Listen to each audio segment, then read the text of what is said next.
আসসালামু আলাইকুম। আজকে তৈরি করব চিকেন ফ্রাই। এই চিকেন ফ্রাইটা আমি একবারে তৈরি করে রেখে দিই ডিপ ফ্রিজে।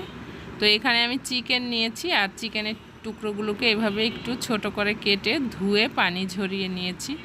দিচ্ছি আদা এবং রসুন পেস্ট, এখন দিচ্ছি কালো গোলমরিচ পাউডার, দিচ্ছি লাল মরিচ পাউডার, দিচ্ছি ধনিয়ার গুঁড়া, এখন দিচ্ছি ভাজা যে গরম মশলা পাউডার রয়েছে সেটা, লবণ দিয়ে দিচ্ছি সয়া সস। এবার সবগুলো উপকরণ খুব ভালোভাবে মিশিয়ে নিব।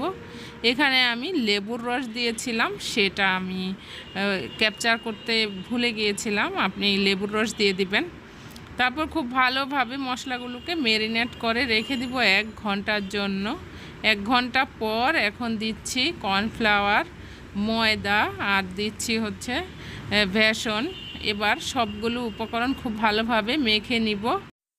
এখন একটু পানি দিয়ে আবারও খুব ভালোভাবে মেখে নিব। এই যে মেখে নেওয়া হয়ে গেলে এ পর্যায়ে আপনি ডিপ ফ্রিজে সংরক্ষণ করতে পারবেন।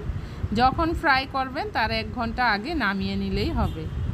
এখন আমি চলে যাব চুলায় একটু ডুবো তেল নিতে হবে। তেলটা গরম হলে চিকেনের টুকরোগুলোকে দিয়ে দিব আর এপিট ওপিট করে লাল করে ভেজে নিব। দেখলেন তো খুব সহজেই কিভাবে চিকেন ফ্রাই তৈরি হয়ে গেল। এইভাবে আপনি চিকেন ফ্রাই তৈরি করে ডিপ ফ্রিজে সংরক্ষণ করে রেখে দিতে পারবেন। আর বাচ্চাদের টিফিনে কিন্তু এটা দিতে খুবই ভালো হয় আগে থেকে রেডি করা থাকলে। তো এই